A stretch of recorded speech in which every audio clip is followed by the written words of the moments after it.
الحمد لله وكفى.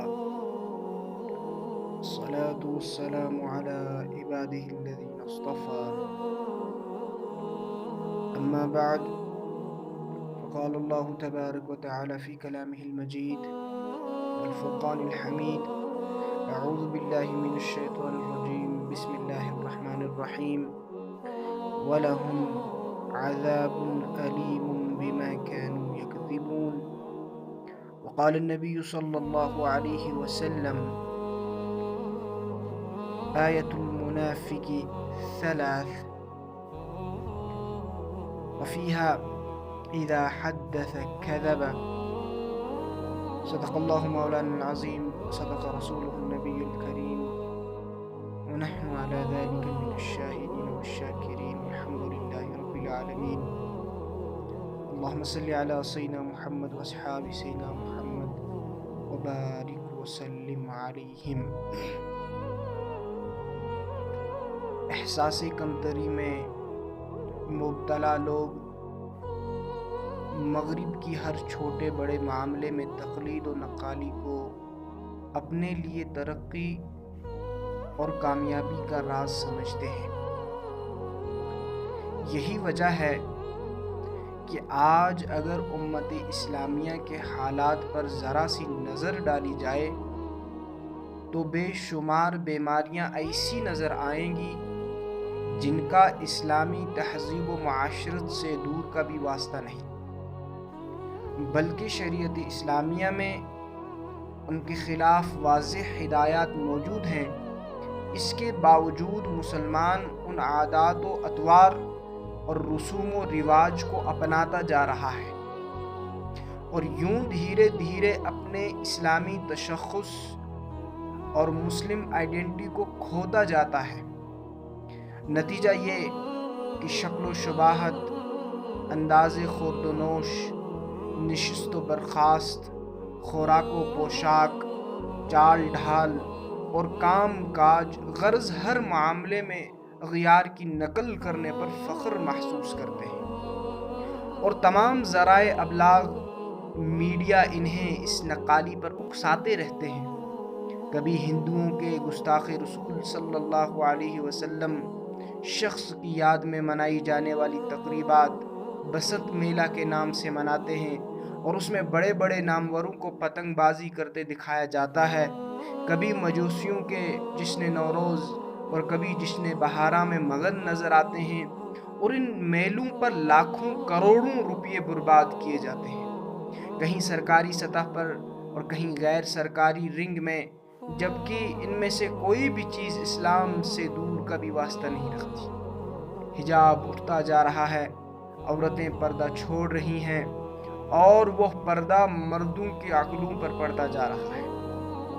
ایسی ہی بے شمار رسوم و عادات میں سے ایک اپریل فول منانے کی بھی رسم ہے۔ فرنگیوں نے آپس میں ایک دوسرے کو الو بنانے کے لیے اور دوسروں کو پریشانی میں مبتلا کر کے خود خوش ہونے کے لیے اس اپریل فول نامی رسم کو رواج دیا، اور ہماری قوم نے اسے ہاتھوں ہاتھ قبول کیا۔ اس کے حرام ہونے کے بہت سارے دلائل ہیں۔ اسلامی شریعت تو کیا، اسلامی تہذیب و ثقافت کے بھی منافی اس مہلک و جان لیوا رسم اپریل فول کے بارے میں قرآن و سنت میں کئی ایسے واضح ارشادات موجود ہیں جو اس کی قباحت و شناعت کے ساتھ ساتھ اس کی حرمت کا بھی پتہ دیتے ہیں۔ مثلاً اس رسم کی ادائیگی تب تک ممکن ہی نہیں جب تک جی بھر کر جھوٹ نہ بولا جائے۔ کسی کو کہا کہ تمہارا فلاں رشتہ دار فوت ہو گیا ہے، فلاں کا ایکسیڈنٹ ہو گیا ہے، فلاں کو یہ ہو گیا ہے اور فلاں کو وہ ہو گیا ہے، اور یہ سب دوسروں کا مذاق اڑانے کے لیے جھوٹ ہوتا ہے، جبکہ جھوٹ کی اسلام میں قطعاً اجازت نہیں ہے۔ چنانچہ قرآن کریم کے شروع میں ہی اللہ تعالیٰ سورہ بقرہ میں منافقین کے بارے میں فرماتے ہیں: وَلَهُمْ عَذَابٌ أَلِيمٌ بِمَا كَانُوا يَكْذِبُونَ، اور ان کے جھوٹ بولنے کے سبب انہیں دردناک عذاب ہوگا۔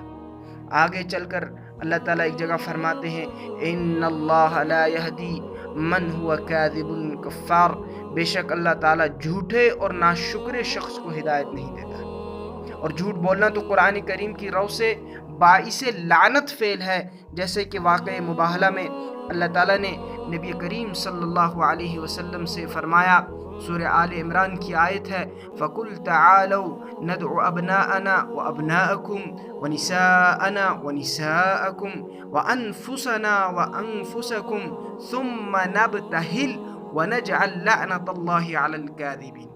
آپ انہیں کہہ دیں یا رسول اللہ صلی اللہ علیہ وسلم کہ آؤ ہم اپنے بچوں اور عورتوں کو بلا لیتے ہیں، اور تم اپنے بچوں کو عورتوں کو بلا لو، اور ہم خود آ جاتے ہیں، تم بھی آ جاؤ، اور پھر دونوں فریق اللہ سے دعا و التجا کریں اور جھوٹوں پر اللہ کی لعنت بھیجیں۔ نبی کریم صلی اللہ علیہ وسلم کی احادیث میں بھی جھوٹ کی بڑی مذمت آئی ہے، چنانچہ صحیح بخاری و مسلم میں ہے، ان الکذب یہدی الی الفجور وان الفجور یہدی الی النار وان الرجل لیکذب حتی یکتب عند اللہ کذابا۔ جھوٹ بندے کو فجور نافرمانی کی طرف لے جاتا ہے، اور فجور و نافرمانی اسے جہنم تک پہنچا دیتی ہے۔ بندہ جھوٹ بولے چلا جاتا ہے حتیٰ کہ وہ اللہ کے یہاں جھوٹا لکھ دیا جاتا ہے۔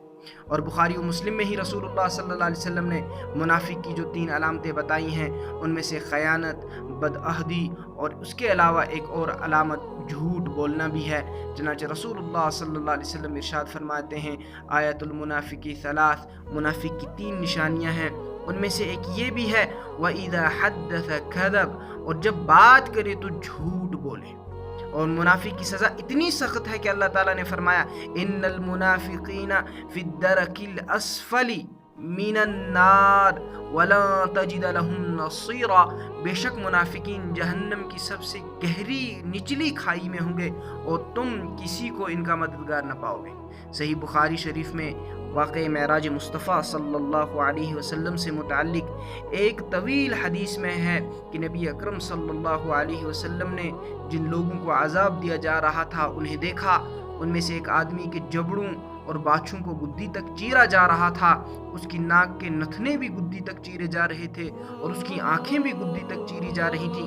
نبی کریم صلی اللہ علیہ وسلم کے پوچھنے پر حضرت جبرائیل علیہ السلام نے بتایا، فَإِنَّهُ الرَّجُلُ يَغْدُو مِن بَيْتِهِ فَيَكْذِبُ الْكَذْبَ تَبْلُغُ الْآفَاقَ، کہ یہ آدمی صبح اپنے گھر سے نکلتا، جھوٹ بولتا جو دنیا کے کناروں تک پھیل جاتا۔ اور اس میں ایک دوسری جو تباہی ہے کہ اپریل فول کی رسم ادا کرنے کے لیے جو ہے دھوکہ دہی کی جاتی ہے، جو کہ اس کی ادائیگی کا ایک لازمی حصہ ہے، جبکہ دھوکہ دہی کو اسلام نے حرام قرار دیا۔ حتیٰ کہ صحیح مسلم میں نبی اکرم صلی اللہ علیہ وسلم کا ارشاد ہے، جس نے ہمیں دھوکہ دیا وہ ہم میں سے ہے ہی نہیں۔ اور ایک حدیث میں رسول اللہ صلی اللہ علیہ وسلم فرماتے ہیں، وَأَهْلُ النَّارِ خَمْسَةٌ، کہ 5 آدمی اہل جہنم میں سے ہیں، 5 آدمی جہنمی ہیں، اور ان میں سے ہی ایک اس کو بھی بتایا کہ رجل لا یصبح ولا یمسی الا وهو یخادعک عن اہلک و مالک، کہ وہ شخص جو شب و روز دن رات آپ کے اہل و مال میں دھوکہ کر رہا۔ اور آگے چل کر اس میں جو دوسری تباہی ہے کہ اس رسم کی ادائیگی کا سب سے اہم حصہ یہ ہے کہ دوسروں کو الو بنانے کے نام سے عارضی طور پر ہی صحیح مگر ذہنی طور پر پریشان کیا جائے، اور اس کو پریشانی کے عالم میں دیکھ کر خود اس کا تماشا دیکھا جائے۔ اسلام نے اس اور دیگر ہر قسم کی تکلیف پہنچانے سے، ایذا رسانی سے سختی کے ساتھ منع کیا ہے، اور اس رسم کی قباحت اس وقت اور بھی بڑھ جاتی ہے جب اس کا ارتکاب کسی کمزور دل مسلمان بہن بھائی سے کیا جائے، کیونکہ شانی کے اچانک جھٹکے سے وہ بے ہوش ہو جائے گا، اور امراض قلب میں مبتلا لوگوں کا ایسے میں ہارٹ فیل ہو جانا اور وفات پا جانا بھی کوئی بعید از قیاس بات نہیں ہے۔ ایسے مواقع پر پھر وہ کہاوت صادق آتی ہے جس میں کہتے ہیں کہ چڑیوں کی موت اور گواروں کی ہنسی، چڑیاں دی موت تے گواراں دا ہسا، یعنی کہ چڑیوں کی موت اور گواروں کی ہنسی اسی جو ہے موقع پر کہاوت جو ہے صادق آتی ہے۔ اور چنانچہ اس میں جو چوتھی سب سے بڑی تباہی ہے اور جو سب سے بڑی خرابی ہے کہ اپریل فول کی رسم کافروں کی ایجاد کردہ ہے۔ چنانچہ جب اس رسم بد کی جڑوں کی کھوج لگائی جائے تو یہ 16ویں صدی عیسوی کے فرانسیوں کے یہاں تک جا نکلتی ہے۔ ان دنوں ان کے کیلنڈر کا پہلا مہینہ اپریل ہوا کرتا تھا، اور 64 میں انہوں نے اپنا کیلنڈر بدلا اور جنوری کو پہلا مہینہ قرار دیا۔ اس وقت جن لوگوں نے اس تبدیلی کو قبول نہ کیا انہوں نے 1 اپریل کو لوگوں کو مختلف طریقوں سے الو بنایا۔ سب سے پہلے جو اپریل فول منایا گیا وہ 1698 کا اپریل تھا، اور 1846 کی 31 مارچ کو ایک انگلش اخبار نے لکھا کہ کل 1 اپریل ایک جگہ گدھوں کا ایک بہت بڑا میلہ لگ رہا ہے۔ جب بے شمار لوگ وہاں پہنچ گئے تو وہاں کچھ بھی نہیں تھا۔ اس طرح سب لوگوں کو الو بنا کر اپریل فول بنایا گیا۔ اپریل فول کی اس بنیادی تاریخ سے معلوم ہوا کہ یہ کافروں کی جاری کردہ رسم ہے، اور اسے اپنانے والا کافروں کی مشابہت کا ارتکاب کرتا ہے، جسے نبی کریم صلی اللہ علیہ وسلم نے سختی سے منع فرمایا، جیسے کہ ایک مشہور ارشاد نبی صلی اللہ علیہ وسلم میں ہے، من تشبہ بقوم فہو منہم، جس نے کسی قوم سے مشابہت اختیار کی وہ انہی میں سے ہے۔ لہٰذا اپریل فول کی رسم میں یہ چاروں امور یعنی جھوٹ، دھوکہ دہی، دوسروں کو تکلیف دینا، دوسروں کو اذیت دینا اور کفار کی مشابہت کرنا شامل ہوتے ہیں۔ اسی لیے اس رسم کو حرام و ناجائز قرار دیا گیا ہے۔ چنانچہ ہمیں مسلمانوں کو بھی چاہیے کہ اس رسم بد سے اپنے آپ کو بھی دور رکھیں، اور اپنے نوجوانوں کو، اپنے ساتھیوں کو، دوست و احباب کو بھی اس رسم بد سے بچانے کی کوشش کریں، دور رکھنے کی کوشش کریں۔ اللہ تعالیٰ سننے سے زیادہ عمل کرنے کی توفیق عطا فرمائے۔ وآخر دعوانا ان الحمد للہ رب العالمین۔